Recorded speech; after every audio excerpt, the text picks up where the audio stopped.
dalam proses kontekstualisasi teologi, itu boleh-boleh saja dipakai kata Isa, tapi dengan sangat hati-hati. Karena ketika kita menggunakan kata itu, kita juga menjelaskan perspektif Alkitab tentang Yesus itu berbeda dengan perspektif Al-Quran tentang Isa. Seharusnya kalaupun dipakai kata Isa, harus dijelaskan bahwa Isa yang disebutkan dalam Quran itu berbeda, sangat berbeda dengan sosok Yesus dalam Injil, sekalipun itu kan sebetulnya asalnya dari komunitas Kristen juga, cuman ya sudah mendapatkan makna teologis yang berbeda dengan iman Kristen.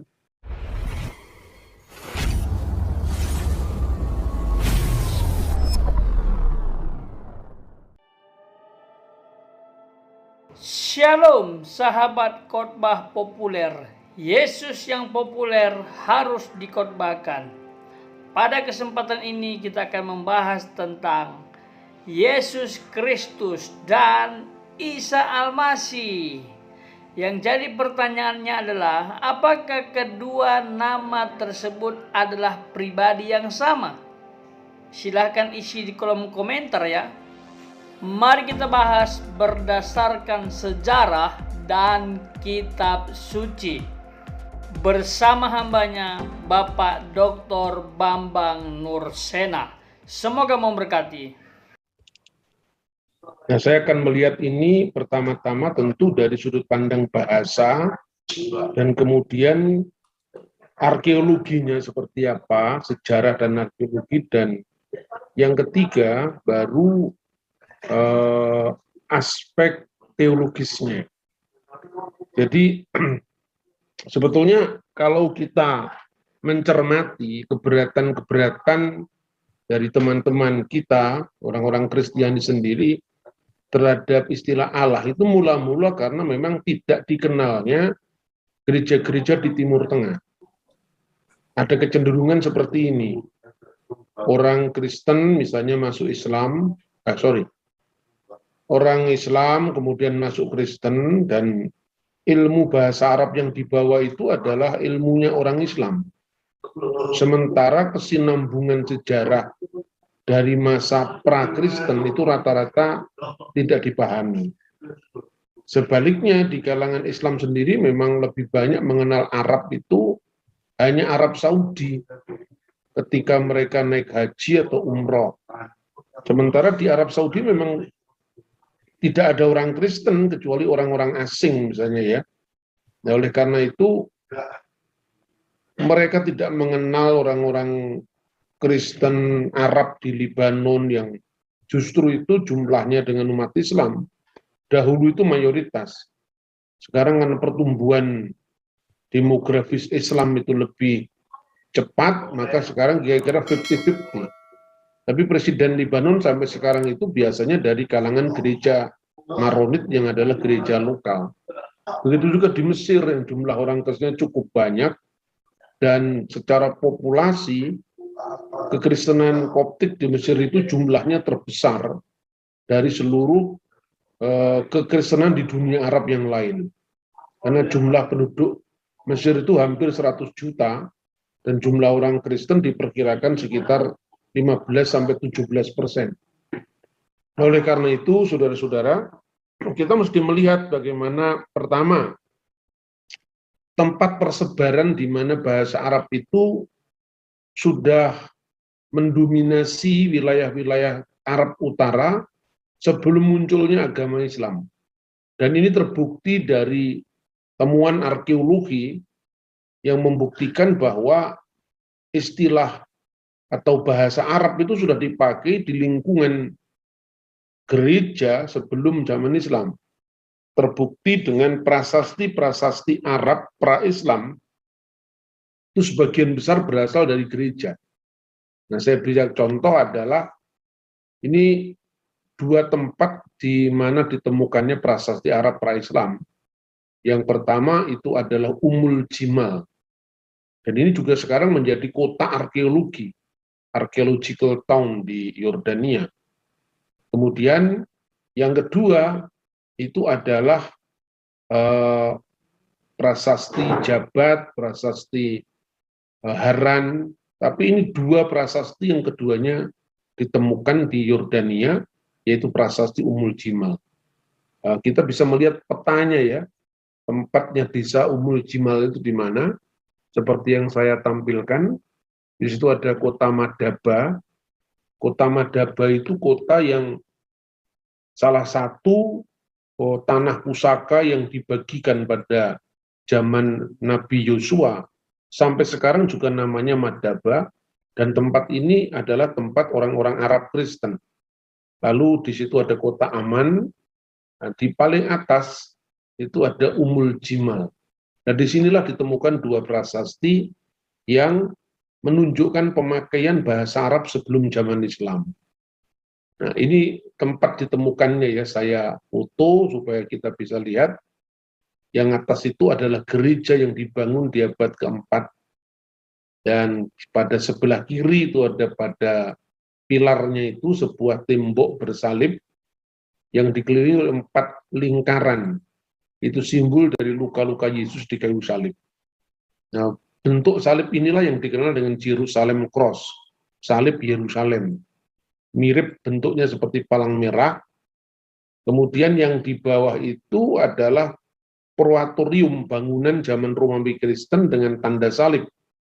Semuanya tanda salib itu menjadi ciri khas dari inskripsi-inskripsi Kristen yang akan kita bahas. Nah, ini inskripsi Kristen yang pertama, yang dikenal dengan inskripsi Ummul Jimal. Itu tahun 250 Masehi. Nah, perhatikan pada sisi kiri saya, itu adalah bentuk aslinya batu prasasti. Kemudian yang di bawahnya, sebelah kanan, itu adalah foto negatif karena supaya goresan batunya bisa dilihat. Kalau kita lihat dengan sekilas, ya, ini bahasa Arabnya belum mirip dengan bahasa Arab sekarang. Bahasa Arabnya itu masih mirip dengan bahasa Ibrani. Seperti tulisan huruf dal, itu mirip dengan dalet dalam bahasa Ibrani. Tetapi bedanya, kalau bahasa Ibrani tidak bisa dirangkai atau digandeng, ini bisa digandeng. Jadi terus huruf nun belum ada titiknya, tapi sudah gandeng dengan huruf H atau H bahasa Ibrani. Bacaannya danuh. Kemudian huruf nunnya lagi dengan huruf fa, yaitu berbentuk seperti titik di atasnya ada bulatannya, naf. Kemudian huruf sin seperti huruf sin sekarang tapi terbalik ke atas.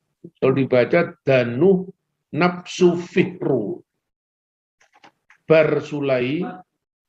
Dan kata bar di sini menunjukkan masih pengaruh bahasa Aramaik ketimbang bahasa Arab sekarang. Misalnya Barnaba, Bartolomai menjadi Bartolomeus misalnya. Di sini bar sulai, Rabu Jadimat, Malik Danuk. Yang paling baris ketiga bawah itu Malik Danuk. Inilah kuburan Fihru anak Sulai, Tuan Jadimat, Raja Tanuk atau penguasa Tanuk. Nah, kemudian yang sebelah kiri itu saya cantumkan huruf Arab modernnya. Dari sini ada beberapa contoh. Pada perkembangan awal bahasa Arab itu dikenal dengan yang namanya Nabatian, Aram Nabatian. Lalu berkembang menjadi huruf Arab yang nantinya kita lihat sekarang. Kenapa disebut Aram Nabatian? Karena dari sudut bahasanya lebih banyak pengaruh Aram. Bahasa Aram itu bahasa yang dipakai Yesus. Misalnya Fihru Bar Sulai, bukan Fihru bin Sulai, tapi Bar. Kalau bahasa Ibrani, Ben, bahasa Arab bin, bahasa Aram Bar. Kemudian Danuh itu lebih dekat dengan bahasa Arab yang artinya inilah. Lalu bahasa Arabnya sekarang hada. Kemudian nafsu, di sini sudah bermakna kuburan. Padahal nefes dalam bahasa Ibrani itu artinya jiwa atau nyawa. Jadi nafsu dimaknai dengan kuburan. Jadi ini perkembangan bahasa, tapi apapun ini menjadi huruf Arab paling awal yang nantinya berkembang dengan huruf-huruf Arab kemudian. Nah, kemudian 4 abad kemudian ada prasasti Umul Jimal kedua yang ditulis pertengahan abad ke-6 Masehi. Yang di sebelah kanan saya itu adalah bentuk aslinya prasasti, di goresannya seperti itu. Yang di sebelah kiri itu adalah salin penyalinan huruf atau salin aksaranya dalam bahasa Arab sekarang. Nah, di sini terbukti bahwa kata Allah itu juga dipakai dalam sebuah prasasti Kristen jauh sebelum zaman Islam. Islam akan muncul 1 abad kemudian. Jadi itu Allahu ghafara li Ulay. Allah mengasihi Ulay. Ulay itu nama orang. Bin Ubaidah. Anaknya dari Ubaidah, katib sekretaris Al-Ubaid. Sekretarisnya Ubaid, Alu, seorang pemimpin Bani Amri. Tanabah alaihi min yakra'uhu. Semoga dipahami oleh orang yang membacanya. Nah, memang ada yang membaca bahwa kata Allah itu dibaca barazahu. Misalnya bacaan dari Bilani. Tetapi saya mendasarkan pada bacaan penemu prasasti ini pada tahun 1913, yaitu Ibnu Litman. Karena bacaan Bilani tidak bisa dipertahankan. Mengapa? Karena tidak mungkin huruf alif, ya, huruf lam itu digandeng dalam barazah. Huruf ba itu harus digandeng. Sementara kalau itu dibaca alif, ya itu tidak perlu digandeng. Ini kerumitan-kerumitan dalam ini saya kira. Jadi bacaan James Bilani itu jelas salah karena huruf alifnya itu dimanapun mulai dari perkembangan awal itu tidak bisa dirangkai atau digandeng dengan huruf sesudah huruf alif tadi. Ya, kalau sebelumnya bisa, tapi kalau sesudahnya huruf alif tidak bisa digandeng dengan huruf yang lain. Kemudian yang ketiga, kita juga bisa membaca inskripsi yang namanya inskripsi Jabat. Inskripsi Jabat itu berasal dari tahun 512 Masehi. Sedangkan menurut tarikh tradisional Islam, nabinya umat Islam itu lahir tahun 671 Masehi. Jadi kurang kira-kira 50-an tahun lebih sebelum kelahiran Muhammad. Nah, teks ini lebih menarik lagi karena di situ ditulis dalam 3 bahasa. Yang pertama adalah bahasa Yunani, kemudian bahasa Aramaik, dan bahasa Arab. Nah, pada kolom bahasa Arabnya itu, yang ada di kanan dan kiri salib, ya, itu salibnya juga salib Yerusalem, Yerusalem Cross. Jadi bentuknya lebih mirip palang merah ketimbang salib yang dipakai orang Protestan dan Katolik. Itu adalah salib dalam bentuk Yerusalem Cross yang menggambarkan luka-luka pada penyaliban Kristus. Lalu bunyi dari inskripsi ini adalah Bismil Ilah, demi nama Al-Ilah. Dan nanti dibuktikan kata Al-Ilah itu yang kemudian disingkat menjadi kata Allah. Sergius Baramat, Sergius putra Amat, perhatikan. Di sini juga digunakan kata bar. Ya, bar itu masih bahasa Aram. Kemudian Manaf Wahani bar Mar al-Qois, Manaf dan Hani anaknya Mar al-Qois, Sergius bar Sa'ad, Sergius putranya Sa'ad, Wasitir dan juga Sitir, nama orang ini, Wasuraihu dan Surai. Ini menunjukkan jelas teks pra-Islam di mana kata Allah, Al-Ilah itu muncul, dan itu prasasti Kristen karena ada tanda salibnya. Dan satu lagi saya berikan contoh adalah prasasti Haran Al-Laja yang juga ditemukan di wilayah Yordan. Nah, kenapa Yordan itu penting dalam situs kekristenan kuno? Kalau Anda lihat bahwa pangkalan misi pertama setelah Yerusalem sebagai tempat jemaat mula-mula muncul, yang kedua adalah Antioquia. Dan apabila itu menyebar ke utara, Antioquia menyebar ke selatan, dan ke timur itu adalah Yordan. Karena itu yang paling dekat dengan Israel. Makanya kalau di dalam Injil Markus, atau di dalam catatan-catatan sejarawan Yunani Romawi pada saat itu, sebagian dari Dekapolis, kota-kota yang dikenal dengan 10 kota Romawi, di mana dalam Injil Markus dikatakan bahwa nama Yesus telah diberitakan di kota-kota Dekapolis, artinya 10 kota Yunani itu salah satunya adalah tempat misalnya Aman. Aman itu dikenal zaman dulu adalah Philadelphia. Sementara kata Aman itu berasal dari bahasa Ibrani Amon, keturunan Bani Amon. Lalu ada kota-kota lain, misalnya Gerasa, itu Jeras, Madaba, Gerasa, itu kota-kota yang dari awal memang sangat dekat dengan perkembangan kekristenan. Nah, teks di dalam prasasti Huron atau prasasti Haran itu berbunyi, Ana Sarahil bin Tolimu. Saya adalah Sarahil, putranya Tolimu, Bana itu telah aku dirikan da. Nah, itu artinya ini, da. Tapi berarti kan huruf dalnya di atasnya belum ada titik. Karena ini memang bahasa awal ya, perkembangan ya, tentu tidak bisa dilihat dari bahasa Arab modern, karena ini bahasa Arab dalam tahap pengembangan. Setelah kata da, dan bandingkan kata da itu, al-hada itu baru muncul di kemudian. Pada prasasti Umul Jimal pertama masih menggunakan kata danu. Nah, misalnya bana itu hada as-salib. Itu ada gambar salib Yerusalem lagi. Lalu al-martul.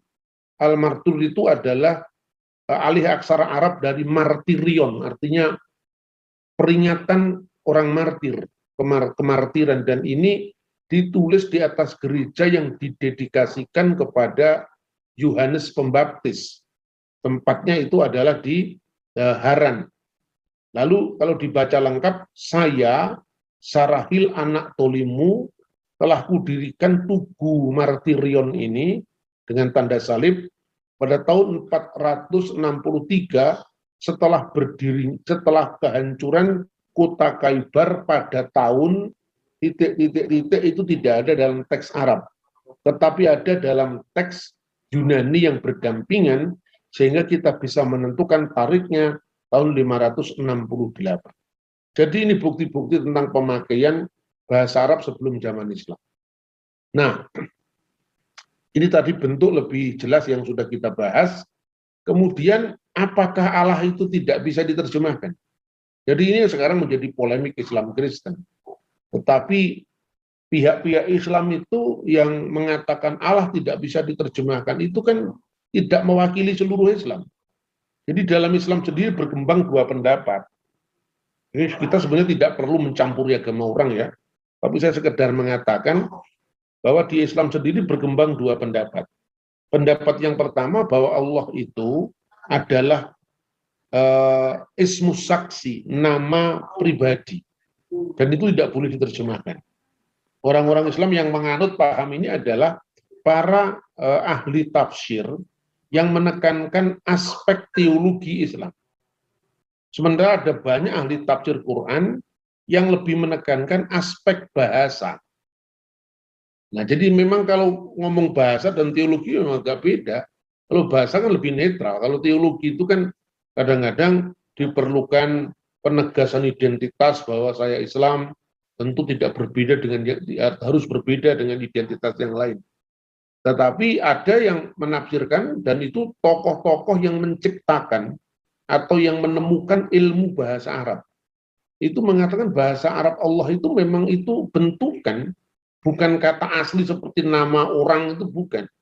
Nah, sayangnya teman-teman yang mengikuti satu pandangan itu memilih-milih. Jadi misalnya dipilihlah tafsir The Glorious Quran dari Yusuf Ali, di mana kata Allah nggak boleh diterjemahkan, makanya kalau Bismillahirrahmanirrahim ya dia terjemahkan in the name of Allah, most gracious, most merciful dalam bahasa Inggris. Tetapi teks-teks Al-Quran atau terjemahan-terjemahan Quran dalam bahasa Inggris, dalam bahasa Perancis yang menerjemahkan kata Allah tidak dikutip. Lah ini sesuatu yang sifatnya tebang pilih, jadi yang cocok dengan pendapatnya diambil, lalu dibuat mendebat. Ini loh, kata Allah tidak boleh diterjemahkan dalam Islam. Makanya kata Allah itu dewanya umat Islam, kata Allah itu sembahnya orang Islam, tidak boleh kita pakai. Nah, padahal perhatikan ini salah satu terjemahan Quran dalam bahasa Inggris yang cukup representatif di kalangan para ahli-ahli keislaman maupun perbandingan agama. Itu adalah tafsir Muhammad Asad. Dan tafsir ini sudah diterjemahkan dalam bahasa Indonesia. Nah tentu kalau dalam bahasa Indonesia kata God ya kembali ke Allah. Itu menjadi bahasanya Mas Ulil Absar Abdallah di beberapa forum ngaji bersama Ulil yang bahannya itu adalah dari tafsir Muhammad Asad. Di sini jelas bahwa misalnya Bismillahirrahmanirrahim diterjemahkan dalam bahasa Inggris in the name of God, most gracious, most merciful, dan banyak lagi yang lain. Kemudian ini saya maksud Imam Sibawai itu wafat tahun 810 Masehi.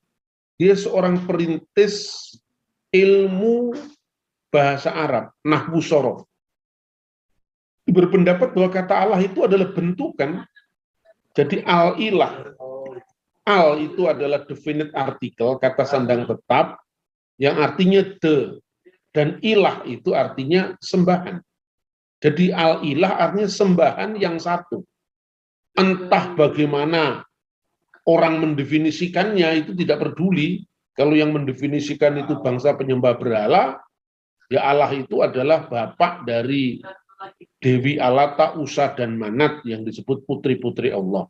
Tapi kalau yang memakai kata Allah itu orang Yahudi, ya maknanya adalah Allah Israel.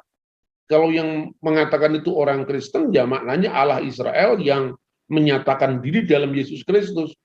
Nah ini kita melihat bahasanya dulu. Kata Allah itu berasal dari al-ilah, yang terbuang hamzahnya. Mula-mula kata ilah, lalu diberi kata sandang tetap al, untuk menyatakan kekhususannya. Nah kata ilah itu menurut Sibawai berasal dari kata Allah, yang artinya menyembah. Ilah artinya sembahan. Aliha yang mengagumi, yang menyembah. Maka kalau al-ilah itu sang sembahan. Ilah artinya sembahan.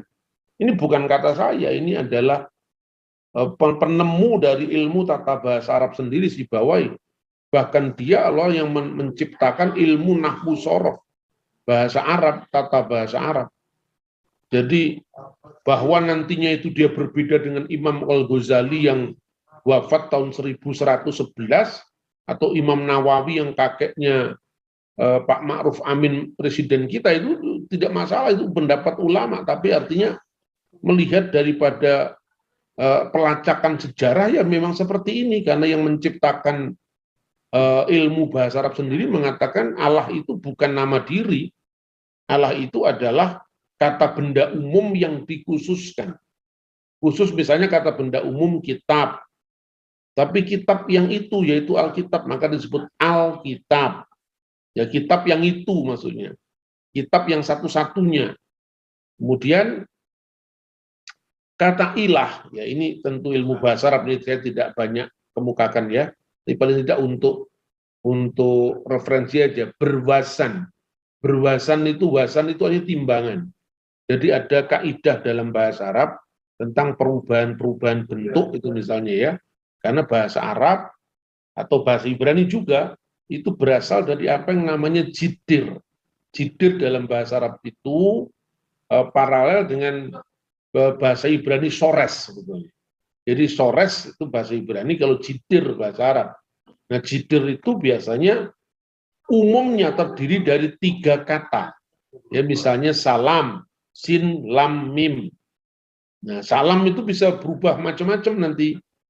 Salam itu artinya damai. Misalnya, Assalamualaikum, damai untuk kamu sekalian, untuk Anda sekalian. Di situ bisa berubah menjadi Muslim, orang yang berserah. Aslam, penyerahan diri. Al-Islam, agama yang mengajarkan penyerahan diri. Muslim, taslim, muslimin, muslimah, al-Islam, itu semua berasal dari jidir atau sores atau akar kata sin lam mim. Kemudian kalau kata Allah itu diberi al, berarti satu-satunya ilah. Misalnya perbandingan. Alkitab artinya yang ditulis, yaitu al-maktub. Makanya Alkitab artinya yang ditulis. Kalau kita menyebut Alkitab kita dalam bahasa Arab itu lengkap mesti. Sebab kalau Alkitab saja itu bisa kitab apa saja, bisa kitab catatan-catatan harian, bisa kitab sejarah, macam-macam. Tapi tidak bisa disebut spesifik. Makanya kalau untuk Alkitab disebut Alkitabul Muqaddas, yaitu kitab yang suci itu yang satu-satunya. Nah, kemudian al-ilah itu timbangannya berwazan al-maluh, yang artinya yang disembah, yang dikagumi, yang dipuja. Nah, pertanyaannya, apakah ada contoh lain bentuk penyingkatan kata benda dengan artikel al? Ada. Bentuk kuno dari kata annas, ya, al, karena itu harus dibaca annas, harus melemah, artinya sang manusia. Itu bentuk aslinya al-unas, karena dihilangkan hamzahnya menjadi annas. Seperti al-unas menjadi annas, maka al-ilah menjadi Allah. Dan inilah keterangan dari salah satu tafsir yang menekankan aspek kebahasaan, yaitu tafsir Quran Al-Kasaf yang ditulis oleh Imam Samaksari. Pada juz pertama, halaman 13 dan 14, saya kutip di sini, wa amma Allah bihadfil hamsa famuktasun bil ma'budil haqi lam yutlaq ala ghairihi. Jadi kata Allah dengan dibuang hamzahnya secara khusus untuk menunjuk kepada satu-satunya sembahan yang benar dan tidak diberikan kepada selainnya. Itulah asal-usul kata al-ilah menjadi Allah. Bahwa kemudian orang memaknainya Allah di dalam agama Islam, Allah dalam agama Yahudi, Allah di dalam agama Kristen, itu soal bahasa dan teologi. Orang Kristen memaknai itu sebelum zaman Islam kata Allah itu sudah dipakai. Bahkan kalau kita melihat sejarah ya, pada tahun 431 ketika gereja itu dirongrong oleh ajaran Nestorius, ajaran bidat Nestorius, kalau kita lihat dalam arsipnya gereja kuno, salah satu dari peserta konsili Efesus itu adalah uskup kota Elusa, dan Elusa itu wilayah Yordania. Namanya Abdullah. Itu tahun 431 sudah ada uskup dari Elusa namanya Abdullah. Jadi artinya kata Allah itu sudah dipakai jauh sebelum zaman Islam dan sama sekali tidak bisa dianggap eksplisit. Hanya berlaku bagi orang Islam. Nah, kemudian kita bisa melacaknya kembali dari sudut pandang bahasa ya, misalnya ungkapan alhamdulillah, segala puji bagi Allah. Al-masdulillah, segala kemuliaan bagi Allah, misalnya disebutkan di dalam Lukas pasal 1, pasal 2 ayat 14. Al-masdu lillahi fil ali wa alal ardi salam wa bin nasil masarat. Segala kemuliaan bagi Allah di tempat yang maha tinggi dan damai sejahtera bagi manusia yang berkenan kepadanya. Nah, kata al-masdulillah atau alhamdulillah itu berasal di kata alhamdu, segala pujian atau pujian. Kemudian kata li itu artinya kepada Allah. Nah, mana di situ kok kata Allahnya alifnya hilang? Dan lam yang pertama ini artinya bukan bagian dari kata Allah. Lam yang pertama itu artinya li, artinya kepada atau bagi. Itu yang disebut kata sambung ya. Li ya, harfu jar. Bagi kepada Allah. Itu tinggal huruf lam dan huruf ha. Lillah. Lalu bagaimana didobelkan dengan 2L? Dobelnya kata Allah ini bukan karena dalam hal ini, karena ada itu loh, huruf 3 yang mendongak ke atas itu namanya saddah atau tasdid. Jadi lam double itu karena disaddah. Maka artinya alhamdulillah segala puji li bagi Allah. Jadi kalau nama diri kan nggak mungkin dipotong-potong, ya kan? Artinya apa? Memang Allah itu bukan nama diri, itu dari sudut pandang bahasa. Bahwa nantinya Imam Al-Ghazali atau penulis tata bahasa Arab modern mengatakan Allah itu nama diri, itu urusan lain, ini ngomong arkeologi. Nah, kemudian ini kita akan lihat bagaimana penggunaan kata Allah di lingkungan Kristen. Kalau di Islam, ilmu-ilmu agama yang menyangkut tentang masalah ketuhanan lebih lazim disebut akidah. Akidah itu berasal dari kata akhod. Akhod itu ikatan, pengikatan. Jadi mengikatkan iman dalam hati. Kata ini yang mirip dengan ungkapan yang sama di orang Yahudi dalam bahasa Ibrani dikenal akidat yitzhak, pengikatan Ishak, tapi itu menggambarkan salah satu upacara dari Rosh Hasanah tahun baru Yahudi yang salah satu bacaannya itu berasal dari kitab Kejadian pasal 22 yang menceritakan tentang pengikatan Ishak, ya, artinya korban putra Abraham yang namanya Ishak. Tapi kalau di Islam, akidah dimaknai sebagai pengikatan iman dalam hati, dalam kalbu. Tapi ungkapan akidah itu tidak lazim di kalangan Kristen. Itu khas istilah Islam. Kalau di Kristen digunakan kata-kata lahutiyah. Lahutiyah artinya teologi. Tentang segala sesuatu yang berkaitan dengan Allah. Ya. Alnya mana sekarang? Tidak ada.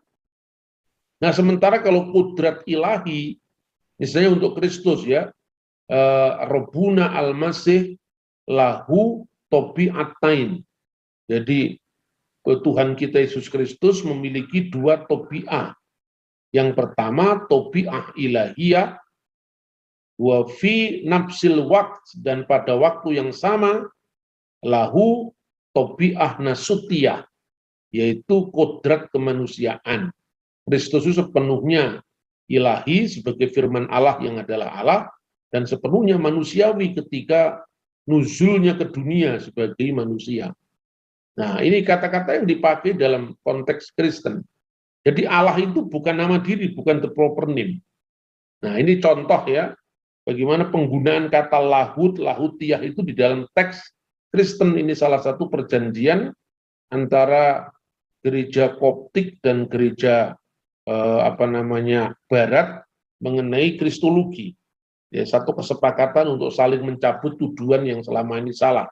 Di situ digunakan kata-kata nu'min, sesungguhnya saya percaya, an rabbuna wa ilahuna wa muqolisna Yesus al-Masih al-kalimat al-mutajasad kamilu filahutihi wa kamil finasutihi.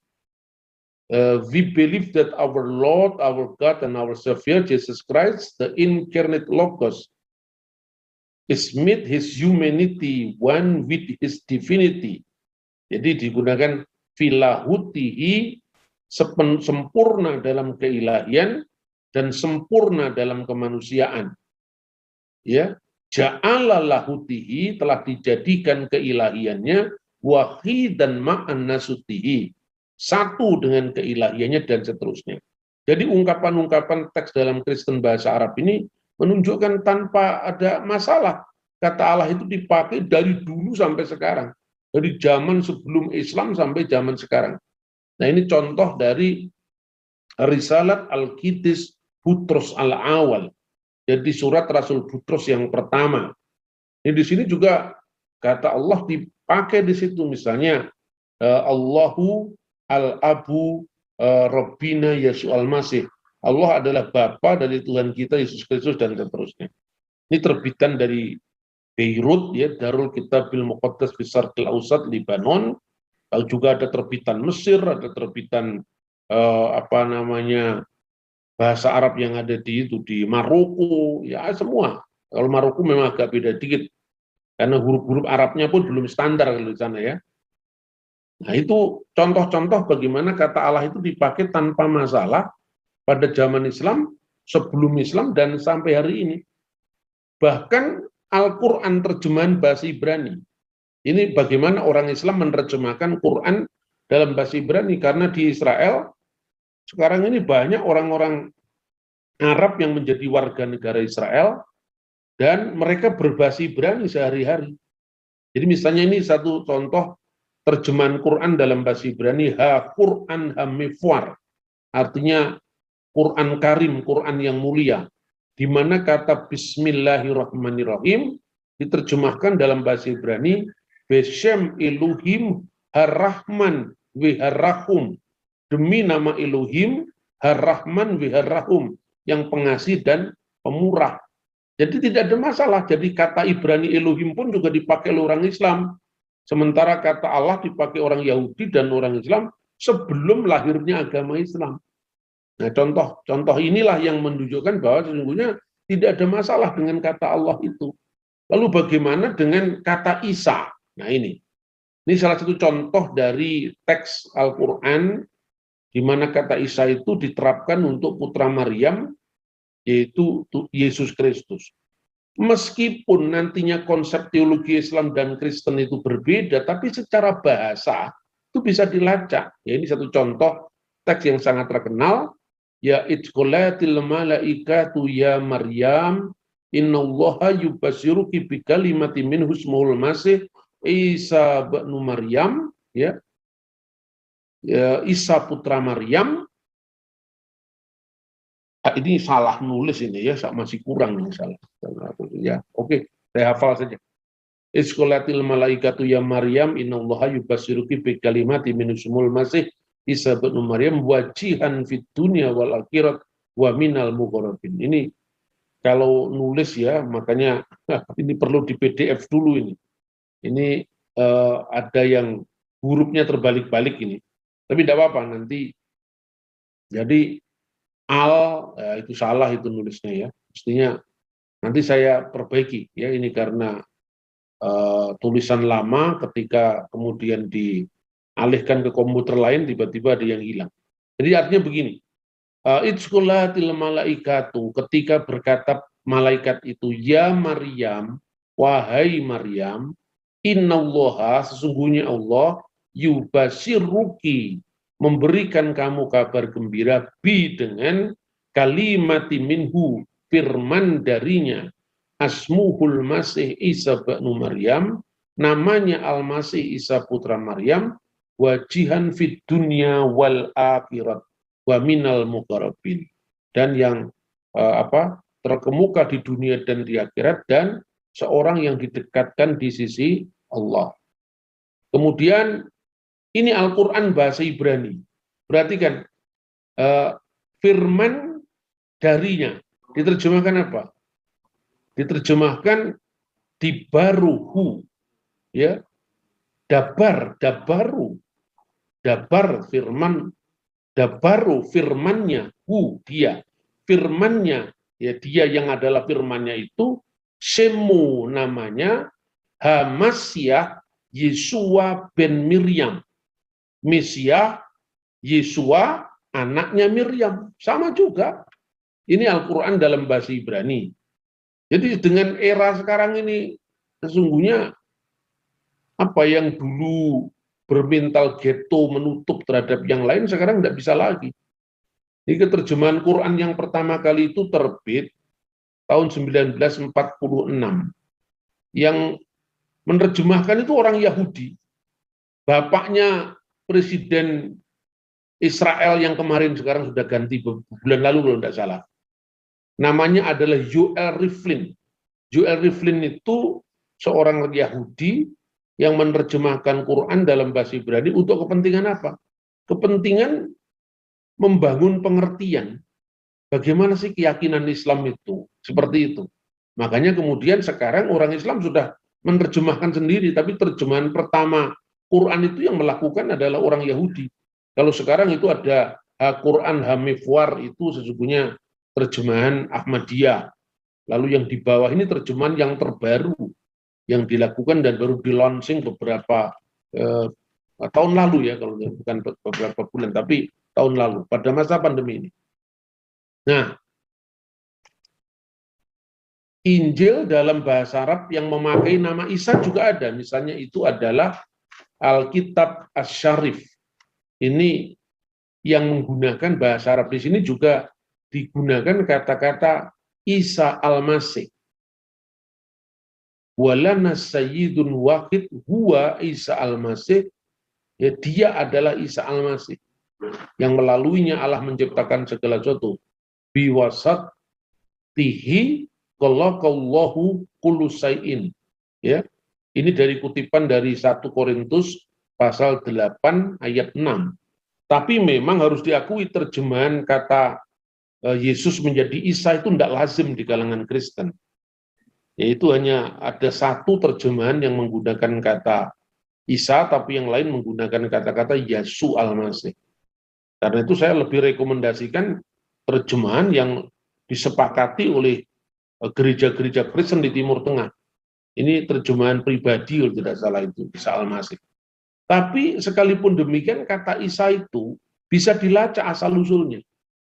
Nah, ini misalnya ya, kalau di dalam teks bahasa Yunani, Arab, Aramaik, ya, Isu Mesiha misalnya, atau Ibrani, Yesua HaMasiyah, Yesu Al-Masih, Yesus Kristus bahasa Yunani.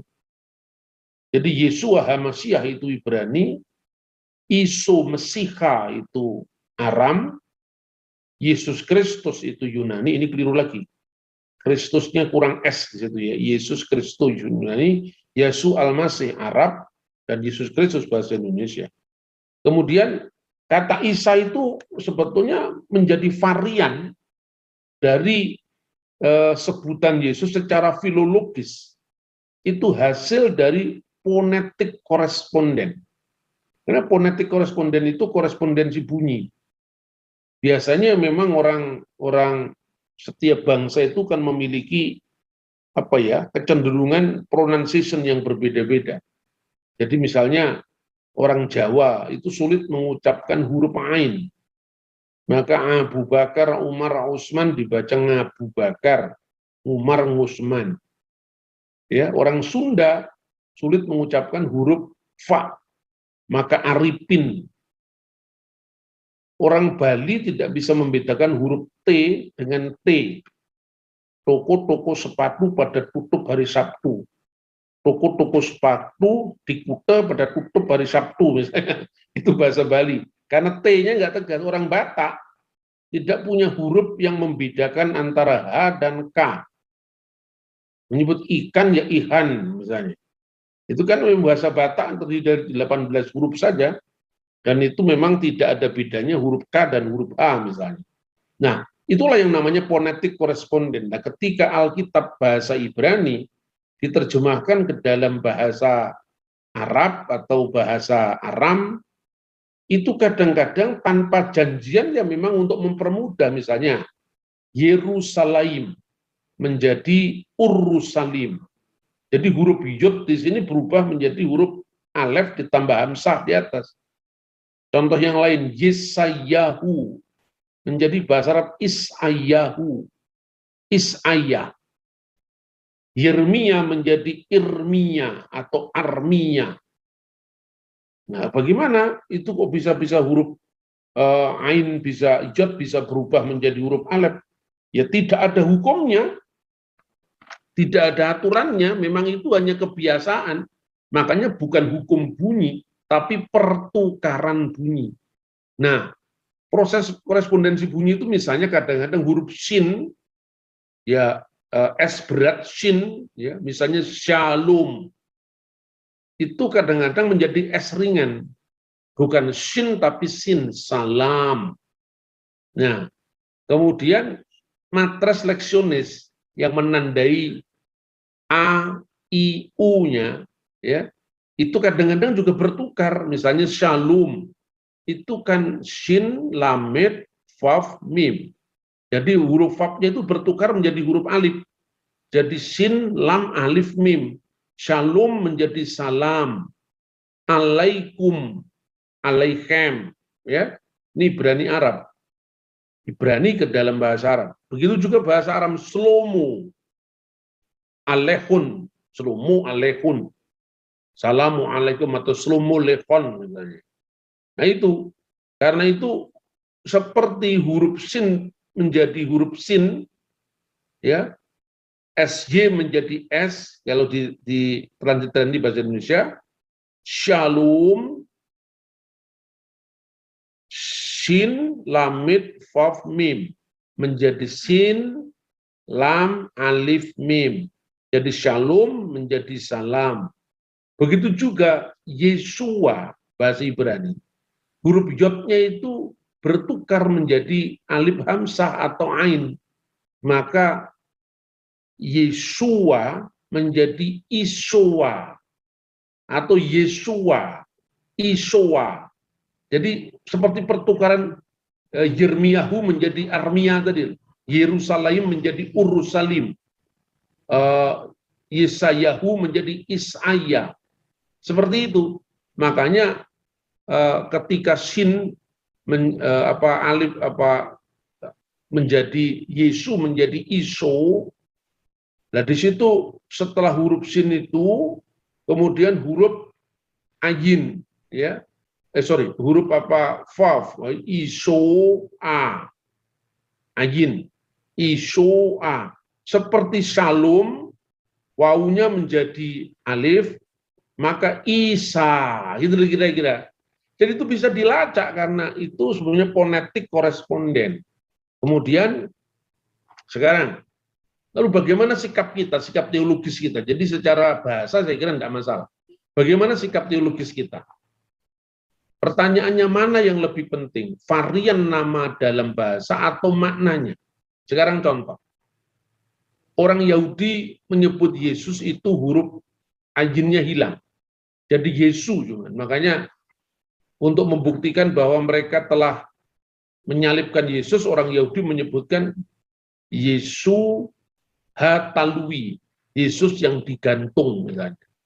Nah, mereka menyebut Yemah Shemu vi Zikruno. Jadi itu sebetulnya kutukan terhadap orang Yahudi dan menyebutnya Yesus. Itu diplesetkan, jadi kiranya binasalah dia.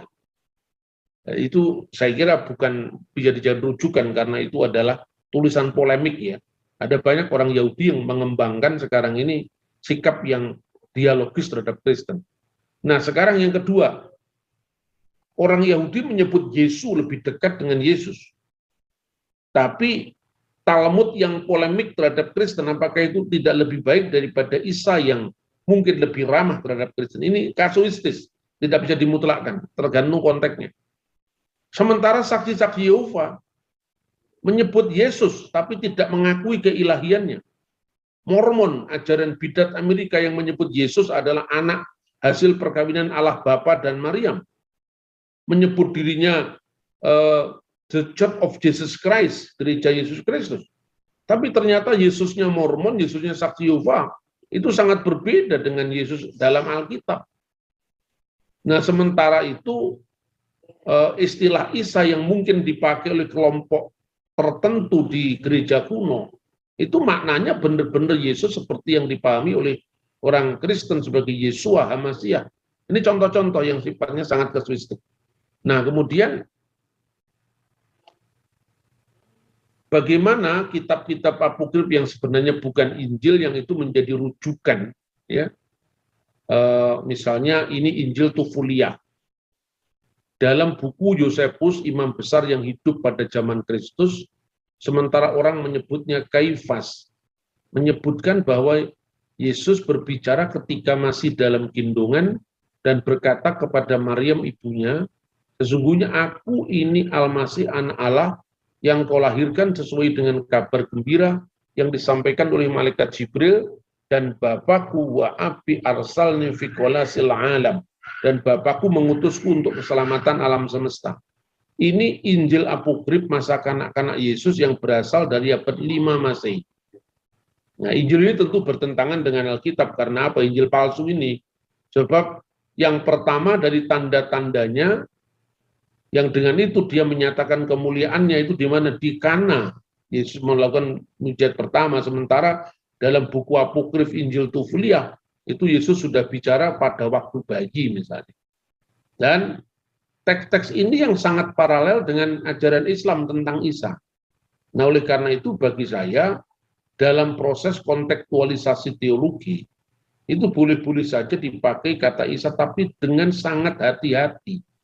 Karena ketika kita menggunakan kata itu, kita juga menjelaskan perspektif Alkitab tentang Yesus itu berbeda dengan perspektif Al-Quran tentang Isa. Sekalipun bisa dilacak bahwa kata itu pun sebenarnya sudah dipakai oleh gereja-gereja di Syria Timur. Karena dari bahasa Arab iso Mesiha, itu yang menjadi Isa Al-Masih. Ya, tapi itu yang terjadi. Makanya ada satu biara di Syria Selatan itu namanya Isania. Pengikut Isa itu sebelum zaman Islam munculnya. Maka kontekstualisasi juga harus diimbangi dengan pertimbangan-pertimbangan apakah itu bisa lebih memperkenalkan Kristus kepada orang-orang yang salah paham, ataukah itu lebih akan memperuncing kesalahpahaman. Jadi itu memang kasuistis.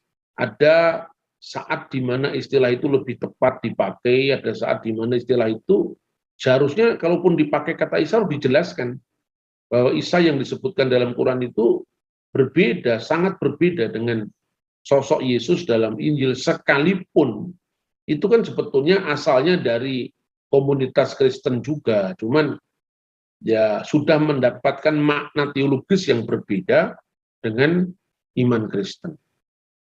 Sesungguhnya sejarah yang penuh bukti adalah mitra bagi iman yang penuh bakti. Terima kasih sahabat khotbah populer sudah menonton video ini sampai selesai. Kiranya Tuhan memberkati sahabat semuanya dimanapun berada dalam segala aktivitas.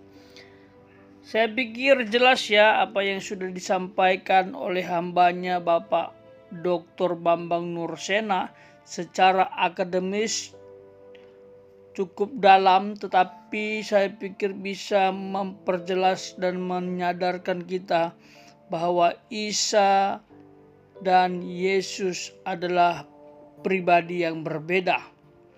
Sekalipun yang dimaksudkan adalah sama. Dan saya ingin menambahkan perbedaan-perbedaan berikutnya yang secara praktis mudah untuk dipahami. Misalnya, Yesus Kristus lahir di kandang domba, sementara Isa Al-Masih lahir di bawah pohon korma. Yesus Kristus adalah Tuhan, Juru Selamat, Pencipta, sementara Isa Al-Masih hanyalah seorang nabi. Dia tidak pencipta, karena dia adalah manusia biasa. Dia tidak ada narasi ketuhanan. Lalu Yesus Kristus menghakimi orang yang hidup dan yang mati, sementara Isa Al-Masih tidak.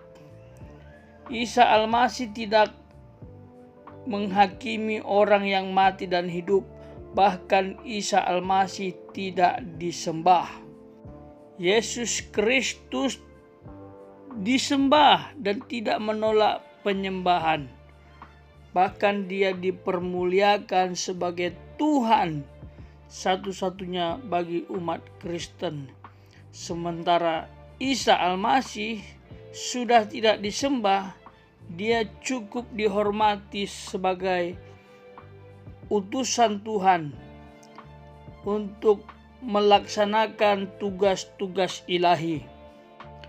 Lalu Yesus Kristus mati di salib untuk menebus manusia dari dosa, dan barang siapa yang percaya kepadanya tidak akan binasa, melainkan beroleh hidup yang kekal.